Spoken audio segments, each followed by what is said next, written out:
पहले एक दौर दराज गांव में चुड़ैल की दहशत का राज था। कहा जाता था कि वो एक खूबसूरत औरत थी जिसे गांव वालों ने बेरहमी से कत्ल कर दिया था और उसकी मौत के बाद उसकी रूह ने गांव को अजाब में मुब्तला कर दिया। कई सालों तक गांव में अजीब और गरीब हादसात पेश आते रहे। जानवर गायब हो जाते, बच्चे बीमार हो जाते और रात के वक्त दरख्तों पर किसी के चीखने की आवाजें सुनाई देती थी। गांव के बुजुर्गों ने एक जियाफत का इंतजाम किया कि चुड़ैल की रूह को प्रसून किया जा सके। हर साल इस जियाफत में गांव के लोग खाना और तहाइफ चुड़ैल की कब्र के पास छोड़ते थे, ये उम्मीद करते हुए कि वो उन पर रहम करेगी और उनकी जिंदगियों में सुकून बहाल रहेगा। ये जियाफत गांव के लिए एक मुक़द्दस और जरूरी रवायत बन चुकी थी। लेकिन वक्त गुजरने के साथ नई नस्ल ने इन कहानियों को अफसाना और बोसीदा रवायत समझना शुरू कर दिया। कुछ नौजवानों ने इस जियाफत को मजाक का निशाना बनाया और उसे खौफ और पुरानी दास्तानों पर मबनी कहानी करार दिया। वो ये मानने को तैयार नहीं थे कि एक मरने वाली रूह उनकी जिंदगियों को कंट्रोल कर सकती है। उस साल जब जियाफत का दिन करीब आया, उन्होंने फैसला किया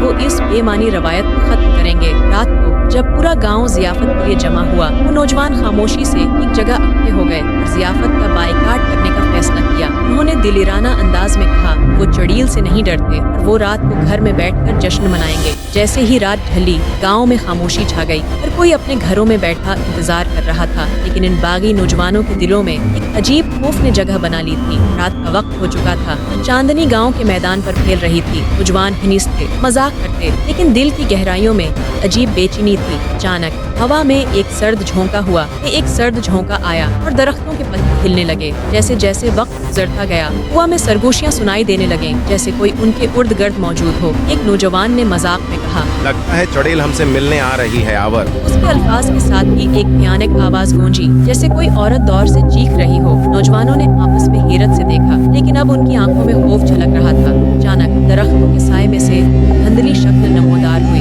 वो आहिस्ता आहिस्ता उनकी तरफ बढ़ रही थी। जैसे ही वो करीब आई, उसका चेहरा वाज़ेह हुआ और वही चुड़ैल थी जिसके बारे में वो किस्से सुनते आए थे।